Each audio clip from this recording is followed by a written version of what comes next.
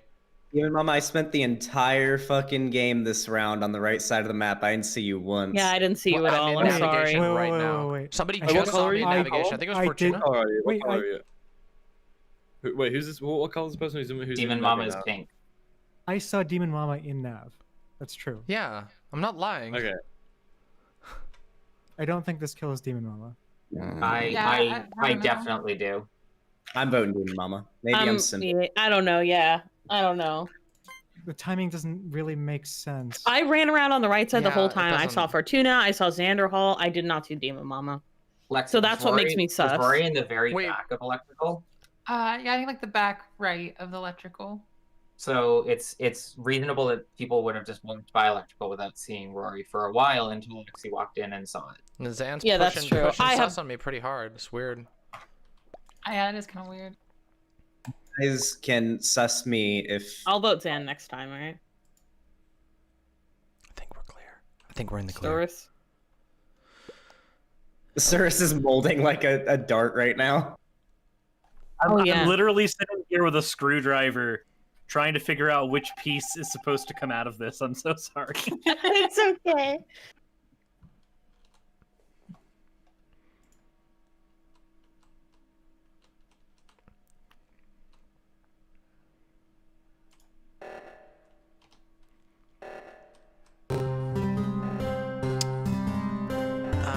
Yeah, laptops can be pretty rough. Demon Mama, would you say using a laptop as your streaming rig is ill-advised?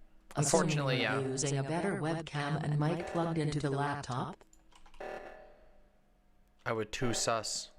Yeah, I don't think a laptop is good for a streaming rig, unfortunately. There's too many problems with laptops. Laptops easily overheat. They can run into battery issues. If you're using the webcam, if you have no other choice, then it's fine. But yeah, it's not necessarily good. Oh no, Lexi just vented in front of people.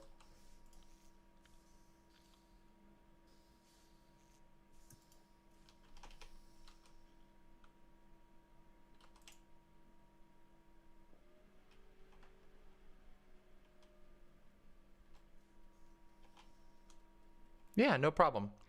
The thing is, for the price of a laptop, you can probably get a computer pretty well.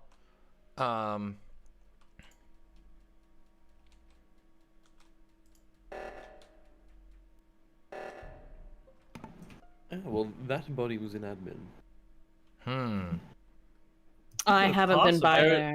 I only assume that Xander couldn't swipe the card again for like 10 times. I'll have you know, like 3 tries. I'll believe it when I see it. Never heard of quartz talk before. The body. Yeah, no, it's kind of. Thanks, Lexi. Thanks, Lexi. I appreciate that. Appreciate that, Lexi. Wait, Fortuna, weren't you there with Rory too? Where? Because I was over. I was over the left side because I was one of the only people. The first time. The first time for what? The first round when Rory died. The mobility. Wait, Rory died where first round? I mean, if you want to do mobile streaming, yeah, but you probably will have reduction in quality. First round. This is the first Heat time is really hard to deal with when you're streaming. Which, funnily enough, the door was locked before I could go in, and Atlas was in there by himself. Wait, why are we sussing Fortuna? I currently am sussing Vermin because I didn't. We were about to die from O2, and you just ran away. When? In the beginning. You mean reactor, right?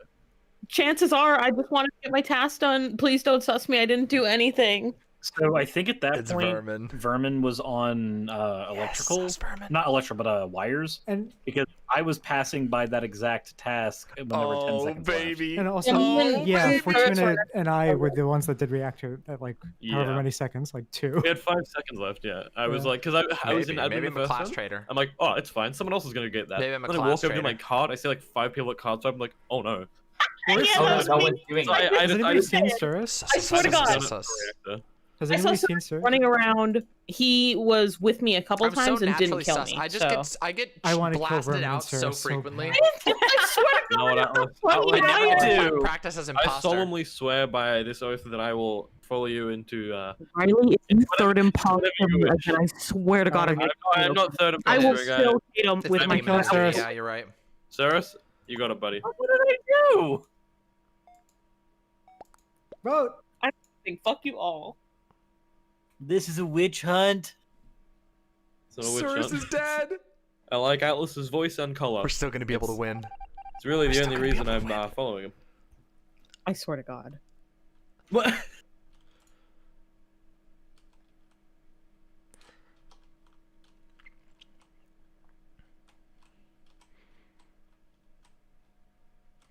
Watch this.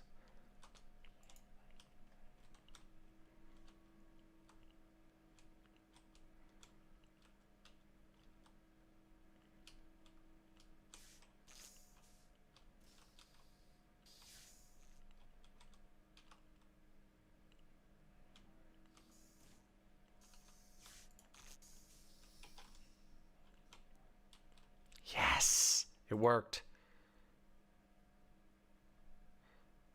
It worked.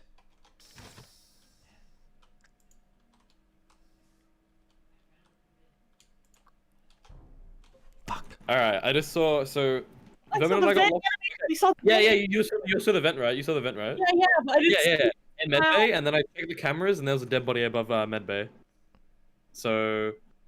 You just didn't see who it was. No, because unfortunately we can't see the fog of war. Okay, Where well, was everyone? Riley, it's not us. I mean, it can't be really. I mean, it can be. You could have just not chose to kill me. No, it's not me, Riley, please. No. I'm not saying that. Let me finish. I don't think that you have the 100% appropriate IQ to have that big of a brain to not kill me to relieve suspicion of yourself. Therefore, it has to be one of the others. What? And we've already gotten rid of one of the imposters because we're still in the game. There's no point of it. It's. I saw Galley actually heading upwards last time. It was either up or down. Okay. Lexi's been really quiet. I mean, I've just been in electrical. I went from cafeteria to cams to do cam wires. Then I went down into admin to finish my last task. I just finished all my tasks when the lights went out, and then the thing was called. I want to say it's Lexi. I want to say it's Lexi. I think but it was Lexi. I honestly, It's not me, Riley. This is a little bit, but Rory killed Lexi first thing last round, and the first person who died this round is Rory. Wait, that's bullshit. This is really hard because I can't just follow Atlas's I can't just follow Atlas on a whim, seeing as though he's dead now. So I kind of have to think for myself now, which is quite strange. But it can't be Vermin because it literally can't. It can't be Vermin. It can't be either of us. There's only one imposter left, And we watched somebody dead. dead. I'm gonna vote Lexi. I'm sorry. No, it has to be. You invite Lexi. me to your game. We killed you the first time. If Lexi was in electrical, then float you. Then like she could vent. I'm pretty sure the vent leads from electrical. What if it is you, Al? Oh, Damn it. okay.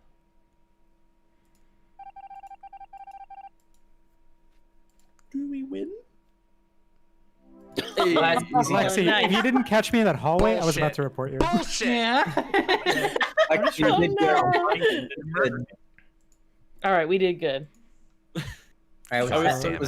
But God wait, damn Lexi, you all. you saw the cam was on, It's right? literally impossible for me to play imposter. I fucking hate playing imposter because I get sussed every game without question or killed first. And if I'm not dead first, then I get ejected immediately because if I'm not killed first, then it must be me that's the imposter. You just have to. Wait, real fast. So you didn't see the kill on cam? No. So I hopped off cams because okay. So what happened, right? I was on cams. I hop off cams. I see the door shut behind me and Vermin in the room. Like, oh shit! And I run to like the far side of the room. Oh no, it's him!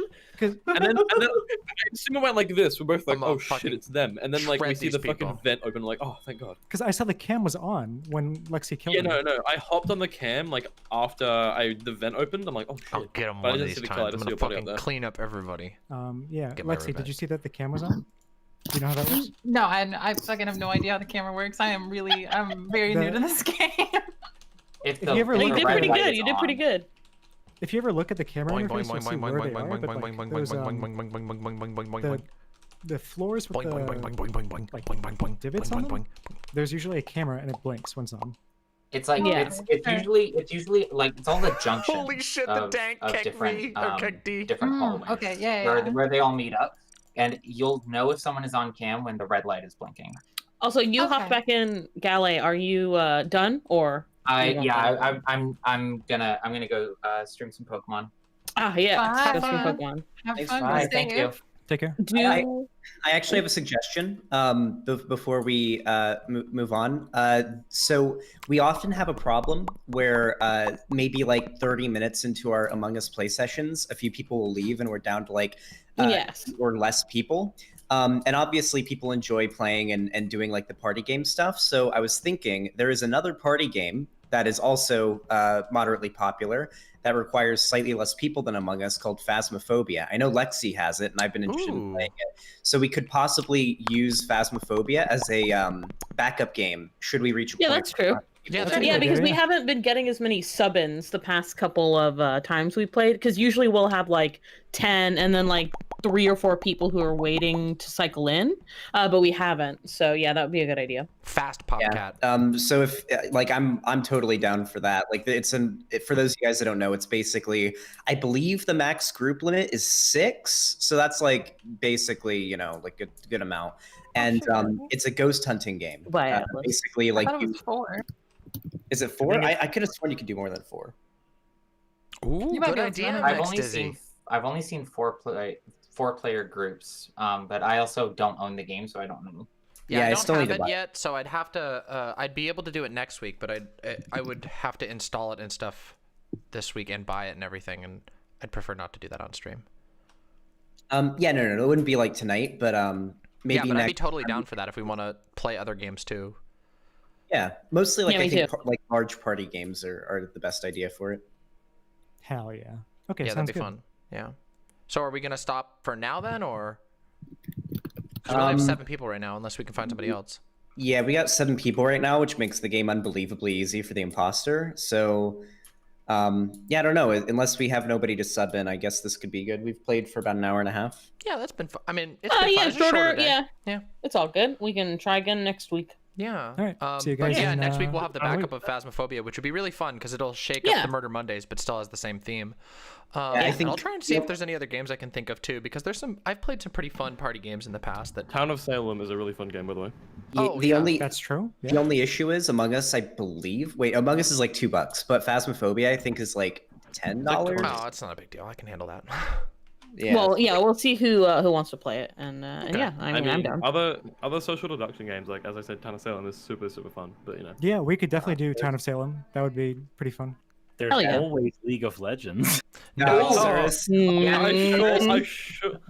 would love to play on. Sorry, we got drama after this, everybody. As Get much ready, as I would strap love in. to play on 500 ping, I'm gonna unfortunately have to. Yeah, Riley is in Australia, unfortunately. Yeah. The only thing that League of Legends has going for it is that all the hot e-girls play it for some reason. The only okay? thing that has League of Legends going for it is Wait, can the you give us Battle an Academy. example, Oh no, sorry, Xander? Battle Queen Katarina. Basically, like if you find like a fairly hot e-girl, they probably play League of Legends. Do you know what an example And is? Damn, you are call me too out. I much do of a play League of boomer. Legends. It's I true. Too need much to of a start playing cougar. League apparently. Any examples? I can't really think of any right now. I'm just putting you on blast. dude. All the I'm just hot kidding. I'm e-girls sorry. play Wait, it. does Think League of one. Legends turn you into a hot e-girl, or do hot e-girls go to League of Legends? Damn, That's they- what I they need. go cranking to a League big of one Legends. here with some I forced need- Gravitates feminization to going on. Oh shit. I need to ask. I think it's just like a gravitational pull kind of thing. Yeah, because it can be like, and they never, and most of the time, in my experience, they don't really play the normal game. They play like ARAM and like the party, like the more casual modes, because women can't be real To be gamers. fair, the Nexus Blitz is actually super fun. Dude, True. Xander Hall, you say that, but I played with a chick once that was like masters in ARAM. Anecdotal Yeah, and evidence. ARAM. No, like I couldn't ARAM. play in her ARAMs. She was way too good. I'm not even Yeah, joking. I know, but it's like a meme. I Yeah, don't- unironic sexism. Well, I need to ask actually for those who do play League and actually like are in like watch the pro scene and stuff, if any. Did anyone here watch LCK? Like the last LCK between SKT and Demon? No, I haven't I've been meaning to catch up, but I have not. I was gonna say is that Faker is washed and it's so sad. Faker's so fucking rich, dude, and people stay at their fucking knees for Faker. they put him on Azir, and I'm just like, what have they done to my boy? Azir's such a bad champion at the moment. He's actually just genuinely terrible, and I don't know why they put him on Azir. He's actually so good at Zoe. Like he's been playing Zoe a bunch, and he just stomps games. But they decided to put him on Azir for some reason. and it was awful. We're letting the league fuckers take over. All right. Nah, I'm not allowing it. Don't worry. I'm ensuring that the league fuckers don't get ahead on this. Just don't ever play League. Just uninstall the game. All right, like it's better for your mental health. It's better for the health of everyone else. Look, man, Have you Hold ever on, I'm played installing it right now. Heroes of the Storm? It's not Heroes of the Tales. Storm. That Heroes of the Storm There's is something about being a ironically high better ego, game and I'm than in. Yeah, man, I can't wait to play a MOBA with Genji in it. That's gonna be so fun. Hey, excuse me. Wait a minute. Are you unironically throwing shade on Heroes of the Storm? Because I'm about to go like fucking full on. To be fair, Heroes of the Storm may be a dead game. I have more respect for Heroes of the Storm. I do, because the Warcraft characters like Tyrande and whatnot are a lot hotter in it. Yeah, and guess what? There's a literal mommy dragon who can turn into a giant dragon. Listen, I'm just saying, Heroes of the Storm has that too. No, it League has that sucks. too, though. No, it doesn't. None of them are as hot as Shyvana is like an embarrassing quadruplicate retconned bullshit. Everything in League of Legends has no oomph to it because they've reset their own lore like 6 times to be more marketable to the fans who will just like drink up any fucking. No, I'm sorry, I'm going so mad. Listen, League is shit. And Heroes of the Storm is the best MOBA ever, but Blizzard killed it because they're dumb. This is the most normie in a conversation I've felt in like 10 years. I'm gonna get out of here. I love you guys. Be safe. Bye. It's nice having you here. Have a good one. But no, for real though, like Heroes of the Storm is absolutely the hottest MOBA. Okay. It is, and also here's another thing. Ready? I'm about to blow your minds for something else because League of Legends is literally afraid of healer characters, and so there's no actual meaningful healer characters besides Soraka in League of Legends, and support characters are. Sona sucks. Wait, is that what? I'm sorry. Wait a second. Hold on a second. Let me just get in here with my has 3 abilities, all of which. Question, real quick. Gally, what's that fucking video that Vosh just showed us? The I beat my dick about Blossom. What the fuck is that one called? What? Oh shit. This is too funny. If you know what it is, tell me. Anyway, sorry. I can't remember it. Oh my god, it's also in front of my stupid smooth brain, and I can't remember it. Listen, League of Legends hero design. Have a character that has 3 abilities that just do a little circle around them. All 3 abilities are identical except for recolored, and they shoot an ability to the nearest person. Heroes of the Storm healer design. You have a character that slowly builds up a dragon gauge. When they're in dragon, all of their abilities apply heals, but only when they're in dragon form. You have to use your own health to be able to buff up other people, but you can strategically heal yourself with long-timed vine growths on the ground, leading you to make incredibly complicated and powerful game-changing actions. And Heroes of the Storm, press W to and in heal. Heroes of the Storm, if you become a pro player, you literally can't even tell anybody about it. Difficult/complex doesn't mean good. Like, there's a reason why Heroes of the Storm is dead. Who's your favorite support? Who's your favorite support in the League of Legends game? Is it the character that has a stun, or is it the character that does 1 heal and then you forget about them for the rest of the game? My favorite support probably Nami, who has like some of the most influential. Fair, Nami is kind of good. My favorite, influential and unique abilities in the game. Okay, but honestly, no joke, like no flaming though. But if you really want to feel what it feels like to have a game that actually has support characters that are fun to play, you should just play. You should hop into Heroes of the Storm and check out their support characters. They have a character in Heroes of the Storm that literally is a disc priest from WoW and plays like a disc priest from WoW. I don't know how you translate WoW raid healing successfully into a MOBA, but they did it. All I'm gonna say is there's a reason why League is still like streaming hundreds of thousands of players like per day. Yeah, because Blizzard is incompetent, not because League is a better game. Well, yeah, because League of Legends is like literally designed in a lab to be the most addicting and toxic thing in your life, and you usually alienate people, much like a cult. You alienate the people in your life from playing League for too long, and suddenly the only people that you know actually play League, and that's the only game you play anymore. And all of a sudden, you're finding that you haven't played a single game in 10 years. All you've played is League of Legends. Demon Mama, I need stop calling me out. I need you to stop calling me out. I'm being completely honest. I know. I've walked this dark path. That's the only reason I speak with such passion. If I'm being honest, if I needed a roommate and I had to look on Craigslist and I had two options, one of them said League of Legends player and the other one said heroin addict in their bio, like their application, I would immediately click on the fucking heroin addict. 100%. Are you saying that you would literally take a heroin addict over me, your friend? Wow. I'm sorry.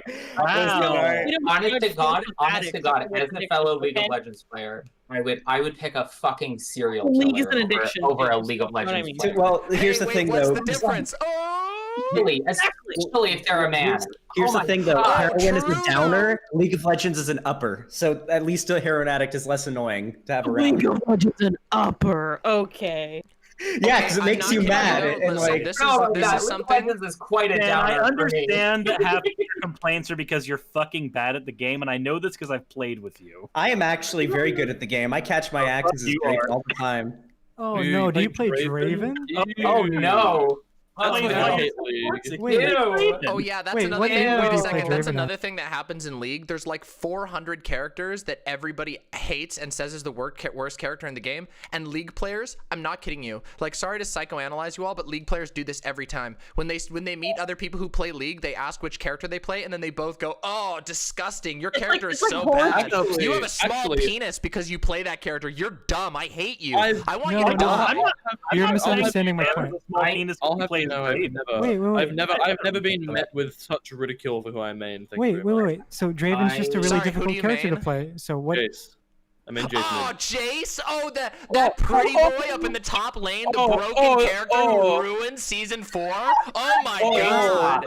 44% win rate mid lane. I forgot. League of Legends is actually a good game. Who remembers when Alawi late game was completely unstoppable when they first added her in? Like literally, no one could do enough damage to kill her, and like her fucking tentacle attacks, like you couldn't even reach her because they have tentacles. Yeah, Alawi's a tentacle. By the way, also, hold on, can I take a second to rant about something that I think even the League players will agree with on this? Several of those seconds. Listen, Go on. Yeah, it's all right. I know, but it's but you know who's that fucking character? The girl, the daughter of Kassadin. Kaisa. Yeah, it's even like that character is like anti-horny. It's like they managed to make a character that is like supposed to be sexy, but instead only makes you angry. They took a concept. They're like, oh, girl gets left behind in the void by her like questionably skilled void magician dad, and then they're like, oh, how are we gonna design this character? Oh, she just has like a bathing suit on or something and says void related stuff, and her lines are all like, I know what it's like to survive. And I was just like, what the fuck? How do you make a character that gets left behind and makes a symbiotic relationship with their own like weird void clothing? How do you make that into boring? What do you mean boring? Okay, I personally love Kaisa, but I also main Kaisa because I'm a bad person. So, I co-main Kaisa, Jinx, Samira. So like I am a bad person. I'd like to bring up the fact about Jace being broken in season 4. I only started playing this from season 10 onwards. I've been playing Jace when he's like not good. He's like a 44% win rate. So I didn't play him when he was good. I played him because fun. I've been playing. Do you know when I started playing League of Legends? I hope not. Let's do the measuring contest, Demon Mama. Let's do it. I think I played it for the first time in 2014. I've been playing since. Hold on a second. It would have been right after they left beta. Who was the new champion? Okay. Yeah, who was the newest champion? I think Viegar was the one that I remember, which was right at the very tail end of beta, because he was like the last one, like one of the last characters they dropped in beta. Okay, actually, I'm curious. What do you think is like the most honorable character in the game? Honorable? Wait, in League of Legends, they're in League of Legends. Wait, what do you mean honorable, right? Like a character that tastes good, honest. Like, okay, yeah, like when you're talking about like fighting game terms, fighting game players call characters honest. I think the most honest character in the game is Ashe. Honestly. Hold on. What? When you let Riley talk away. When you say honorable, do you mean the character is in canon honorable, or the players? No. The people that play it aren't like monkey brain fucking just. Okay. Oh, I know the answer. I know the answer to this question. I have a very controversial answer to this question. Okay, I have an uncontroversial one because I'm right, and that is Nico. Nico. Yeah, Nico is the only character in the game that like actually has any sort of like where you have to like you have to like trick other people by copying into the fakes. Yeah. No. See, that's Nico is just Among Us the character. Yeah, so exactly. So here is my take, and it might be controversial, but I hope I'll be able to explain myself. Yes. I think the most honorable character to play is Garen, and here's why. As monkey-brained as it is to simply hit Q and E, there is not a single League player that doesn't understand walking into that game what Garen can and cannot do. They know his strengths, weaknesses, and limitations. Even Ashe has more mechanical density than Garen does. When you walk in as a Garen player, you understand that everybody knows exactly how to shit on you. I mean that. Oh wait, I have another character. I have another character that I think is for patricians only, so to say, and that is Teemo. I think get out and die. My pick, Teemo's a little fucking demon. My pick would probably be Yuumi. I think Yuumi is alright. I think Yuumi players. Oh my god, I'm going to throw up. I'm sorry, but you are a okay. monkey. But here's the thing: playing Yuumi in that game is like actually impossible because nearly everyone who plays League of Legends is a game in which 2 teams face off against each other, 2 teams of 5 players, but all of the people on both teams are like clinically incapable of working with other human beings, and so as a result, playing Yuumi is basically impossible, and it's one of the worst experiences of your life. Demon Mama, why are you implying that League of Legends players are people? What do you do with Yuumi like literally doesn't take teamwork though. Like Yuumi makes an unfed carry into a fed carry, and Yuumi makes a fed carry into a fucking god. You can literally 1v9 with a Yuumi on you. Wait, has you anyone guys here? Oh, sorry. Go ahead. Were you like mentally AFK during the Bruiser Yuumi bot lane combo when that was a thing? Oh my god, Gary during Worlds 2019 was disgusting. This is funny. Yeah, all Yuumi has to do is find a fed tank / bruiser. Fuck, even a burst mage sometimes, because she gives AP, she gives adaptive like fucking power. All she has to do is find like a decently skilled, not even like good at the game, just decently skilled Udyr. Heck, all she has to find is a Riven that can press their keyboard. Like the Riven doesn't even know how to auto cancel. The Riven can literally just have to press Q. All she has to do is find someone with enough power to use their champion, sit on them, pocket them, keep them alive, and you win the game. If the enemy team doesn't build grievous wounds, you just auto win that game. And you know why? And you know why they have to build grievous wounds? Because unlike Demon Mama's assertion, Yumi's a healer. No, she's a shielder. But yeah. Also, no, she has one of the strongest heals in the game. I played a ton of Yuumi. Like the way that Yuumi heals is one of the most boring healing designs. It's just now here's the thing, and now this is where I have a small like grudge, which is that I literally played League of Legends like a fuckload in the old days before they made their decision to no longer build healers because healing is anti-fun, which is one of the dumbest things I've ever heard of in my entire life. But yeah, apparently somebody on the design team made the call at some point that was like healing is an anti-fun mechanic, and so they didn't do it. And as a result, that means that they've never actually brought on anyone who understands why healing is really, really fun for a lot of players. And so what you get is a bunch of like single target heals and like really, really boring like nuke heals, and that's about it on like a handful of characters, and that's about all that you get. To be fair, like there's tons of super interesting healers in the game. Like max ability haste Tarek is so much fun. Actually, you don't even need to be max ability haste Tarek. Just Tarek with a bunch of nobody tank stats plays and a good Tarek mana because. pool. But the thing is, nobody plays Tarek for heals. Nobody plays Tarek for heals. That you only play Tarek for the invulnerability, for the team invulnerability, and for the stun. That's it. No, there are so many healers in the game actually right now. At this moment, there's Soraka, Sona, Seraphine, Senna, Rakan, if you count it, Nidalee kind of, I guess. Senna feels like freaking. He maxes his heal last, so it's not like super. So wait, impactful. let's go through the healing mechanics. Senna, press Q to do a heal. Let's go through Sona. Press W to do a heal. Let's go through Yuumi. Press W to do a heal. Let's do another one. We've got. Who's the other one that you mentioned? I can't even remember. Oh, Soraka. Soraka is the only like hard healer in the game, and I do find her a little bit fun because they make you hit with her Star Call first, and then you can apply a buff that gives bonus healing. That's cool. That's new. That's decent.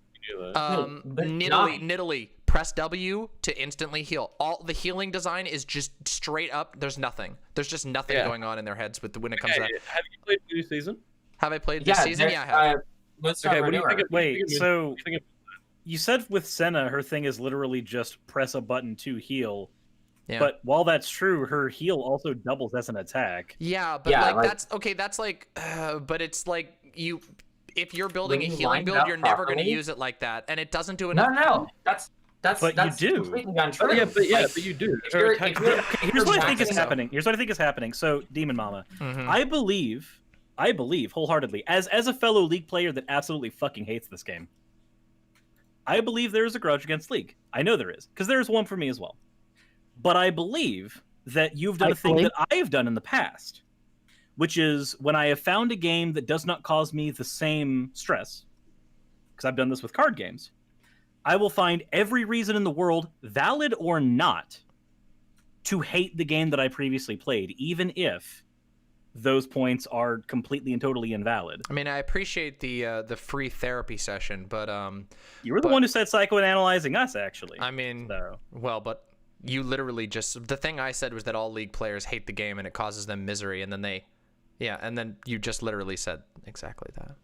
Can we all agree though that Heroes of the Storm characters are way hotter than League of Legends characters? Okay, but also not only are they hotter, they also have better storylines because they plug into a consistent universe. Even though WoW has finally kind of gasping its last breaths, all of the characters in that game have really rich backstories that actually make sense. And let me give you some of the backstories that have been tried and have been rebooted in League of Legends. Did you know that in League of Legends, one of the main items in the game, the storyline was that there was a genius enchanter named by the name of Doran who got kicked in the head with a donkey and became a dum-dum, and so he made dumb magic items that weren't actually good anymore because he was dumb because he got kicked in the head, and that was actual canon in League of Legends for a pretty long amount of time. Back when the League of Legends was canon to League of Legends, yes. Yeah. League of Legends is no longer canon to League. Oh yeah, I forgot. They're on the fourth reboot of the thing. They're like the Flandegar military has come in, and you must protect yourself from the Gorbatrom Empire. And then they have this shit where they do Seraphine, where they have this. Oh, by the way, the Seraphine. If you want to see true video game industry psychosis, you should look into the Seraphine parasocial thing that they did where they made Seraphine. That was so fucked. Seraphine's entire release was so predatory, but yeah, it was the writer literally based it on their ex. It was it was some weird that was heavily rebutted. That's a Gamergate meme right there. That's someone was fucking that writer was on our Gamergate 100%. It was the character was based on a current rioter's wife, not someone's ex. Not a different writer. Okay, if it was an ex, but whatever. If it was an ex, then that would have been the most Gamergate shit ever. Yeah, but the character from Seraphine is one of the worst written characters I've ever seen. She's like, "Hey, let me play you the song of my people for my K-pop cool thing," and then it's literally it's powered by the souls of. It's kind of fucked. She's got a soul gem from Skyrim, and she just kind of sings with it. Yeah. She uses Skarner's people's collective souls to make a magical stage that she can self-enrich off of. And when Skarner shows up in a game, she goes, "Hey, Skarner, I can let you hear the song of your people that are." Well, literally a colonizer. It's written to be fucked up. Kind of an awful person if you think about it. Well, yeah, but it's not sold that way by the game at all. Also, no, go ahead. No, I was gonna kind of bring back the debate I was having earlier about the most honest champion. I was gonna say Riven because if you don't actually spend time learning how to animation cancel on her and shit, you're kind of it's just a terrible champion. Riley, what do you mean by honest? Actually, I know another good character in the game. What do you mean by honest? I want to know. Okay, so there's two sides, the yin and the yang. There's honest and cheese. At least that's how I see it. So now a cheese champion is, let's say you play Rengar. This is fun. I'm having fun. Top lane champion. Top lane Rengar is so fun and funny, but it's super cheese. I'm sorry, I'm having fun, okay? Cheese means something that either is A, really bullshit and hard to counter, or B, is just super brain dead and handle easy 20 to pull minutes off. of fucking League shit Rengar's talking. passive is that if he's in a bush, he can leap out of it on someone. God. And the thing with bushes if you don't have a ward inside the bush, you can't attack someone if they're in a bush. So Rengar will literally, if it's in top lane, you can just be trying to get your minions. Oh, look at me, I'm a Darius, I'm hitting my wave, getting money. And then the Rengar can just be in the bush, fucking jumping at your ass, chunking you for health, running back in the bush, jumping out at you, chunking you for health constantly, and you're just there like, well, I guess I'm fucked now. But an honest champion is a quite opposite of that. It's kind of like, okay, I know what this champion does, and I have a good idea how to counter them, but also they can just outplay me because they might be good at that champion. At least that's how I feel an honest champion is. An honest champion should be easy to counter, but also if you are a master at them, you can just outplay the fuck out of people who try and counter. Pike is fucking stupid. Pike is actually the worst design I've ever seen in a League of Legends champion. I actually really like Pike his is so design. awesome. He's such a cool concept. Wait, here's the reason why. Because it doesn't mean honest though. Well, I don't know about him being. I mean, I don't know. I think he's kind of honest because there's this whole thing. Like Pike's entire thing is that he's like a horrible. Like his character is sold as like a disgusting villain who doesn't give a shit about anything and will cut any throat as long as he's like accomplishing his vengeance. And then that's literally what you do. You steal kills from your team, but you give them like a pittance of gold. So you just like good Pike plays are like, and he can be fairly countered by a number of things. I mean, but like also, at the same time, like if your bot lane happens to give up one kill, the game's fucking over. Like honestly, if that's Pike, he's such a feast or famine champion. Like I don't think that champion design is like honest in any way. Like Pike is so much worse than a Fed ADC because like his execution gets really stupid. It's as an I like. Obviously, 80 carry in 2021, low. But, like, a Fed, even slightly Fed Pike is better than, like, a 20-1 Jhin. Like, he can one-shot people even easier than that. Jhin this season is actually currently stupid strong. I've been playing a bunch to rank up. He's like, Jhin in Season 11 is gross. Jhin is the definition of cheese, and he is my constant ban when I play. Is the fish hero still fun? Which one? There's a couple. Point out a character, and it's not actually in League, but there's a type of character design that I really wish League would adopt. We're talking about League now. Yeah, sure, go on. Has anybody played Paladins? No. Yes, I have actually. So the way that Paladins goes about building its supports, I would literally love to import the Paladins supports into League. Every single one of them. Like, Ying is just Shaco if Shaco were a support, and it's Shaco's brilliant. Support, actually. This season, Shaco's being played support. He's like 52% win rate. If Shaco were a healer...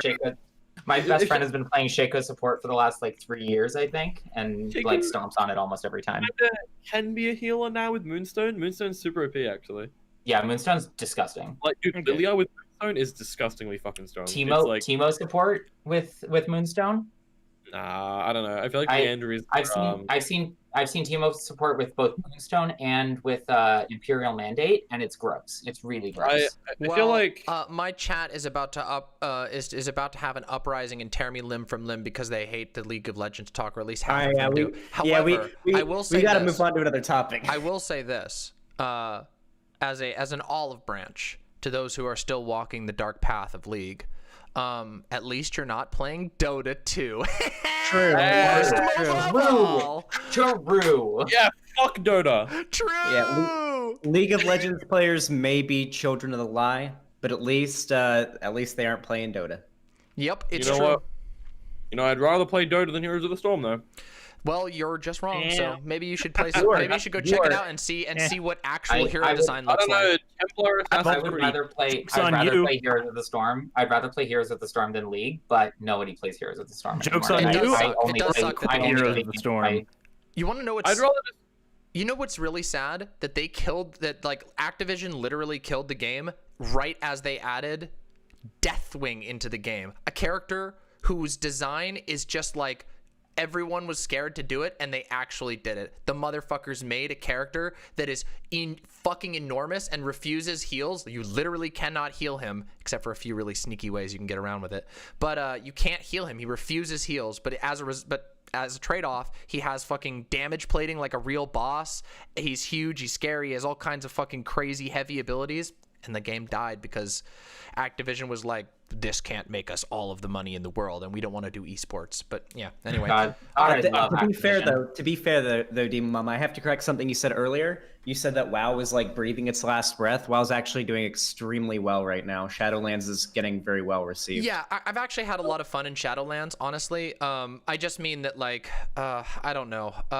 The lore, I meant that more in like a lore way. I've been like a fucking Blizzard baby since like Medicine is one of the worst things that have ever happened to World of Warcraft fucking ever. What? Shadowlands is good. The problem is I think I do think that they are running out of ideas for the lore, or I think I know where they want to go, but they don't know how to make us go there. Like they're doing they want to things go to hell, but you're already there. Well, they're going. The thing is like, I mean, they're running into two problems. One, they're running into the DBZ problem of like, eventually, like you run out of like giant big bads. Like, how many times can something threaten to eat the entire universe before it's like, okay, I get it. But the other problem is that like, wasn't the last expansion like a giant sword, like, or was that 2 expansions ago? Just pretend that BFA never happened. It was embarrassing. Okay, no, listen. Honestly, BFA had some good stuff. Okay, BFA had some good stuff in it, but it was a really, really big mess. But with World of Warcraft, I hear what you're saying, Zan. They are trying to do something different, which is that they're like really clearly inspired by like Game of Thrones, and they're trying to do this like lots of characters that you know a little bit about, but in WoW, like the fucking core characters are the ones that have always sold it, and so they're pivoting off of that, and I don't think it works as well for the series. But also, whoever said that Chris Metzen was the worst thing to happen to WoW, like that is like that is like, I'm sorry, no offense, I don't want to make any enemies here. I've enjoyed playing with all of you very much, but that is such a wrong take. That is so painfully wrong. Like, it's so painfully wrong that I don't even know how you could be that wrong. I wanted to say, Demon Mama, I do agree with you as in regards to the lore. I think that probably the furthest they can go in terms of power scaling for like new bosses or new like big threats or whatever is probably the Void Lords, and I feel like that's going to happen. Like that they have to, right? That's what the fucking old gods and like N'Zoth and stuff like that were teasing, but they don't know how to get us there. So right now they seem just to be like, okay, we're going to add a new dimension, and it's the afterlife. And then we're going to retcon it to say that the fucking, like, the Helm of Domination and Frostmourne, they come from the Maw. And they're going to remake Frostmourne and the Helm of Domination, and they're going to bring another, I assume, another Lich King in. And then I don't know what the fuck they plan to do from there.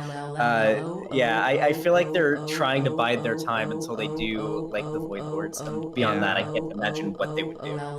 They did N'Zoth so dirty.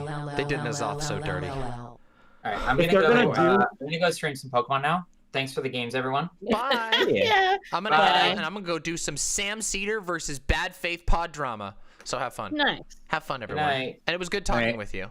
Shit talk Brianna Greyjoy for me, okay? It was nice to meet you all. So sorry. Shit talk Brianna Greyjoy for me, okay? Okay. You're not forgiven, Riley. I'm sorry.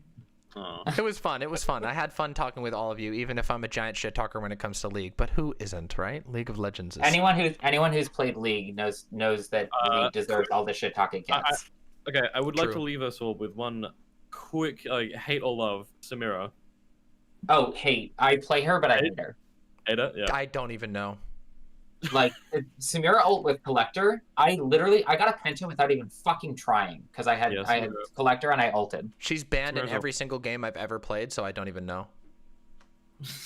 I'm not kidding you. She's the most overloaded AD carry to be released in the last, like, 4 years. Her release literally invalidates Sivir as a champion. Like, oof. I love Sivir. Riley. What? Imagine Sivir, but she can also block auto attacks. Like, fuck that. I'm so mad right now. Why? Lonnie just tweeted it literally snowed a tiny bit in Palm Springs today for the first time in like 30 years, and this motherfucker Xanderhall always wants the AC running. He's trying to turn me into a popsicle confirmed. You're telling me that it snowed outside and you didn't wake me up? Like, I knew it snowed up on the mountain. On Mount San Jacinto, like above the town, like we're surrounded by like snow-capped mountains. It's really pretty, and I've been wanting to see snow because I haven't seen it since like 2013 when I went to Colorado, because Florida boy, and I slept through. Thank you. It's snowing a little bit here. I'm gonna smash my face with my keyboard. All right, I have to flee now because my chat is door-walling me, and I can't hear any of you talking anymore. I'm extremely jealous. Oh yeah, stop donating, chat.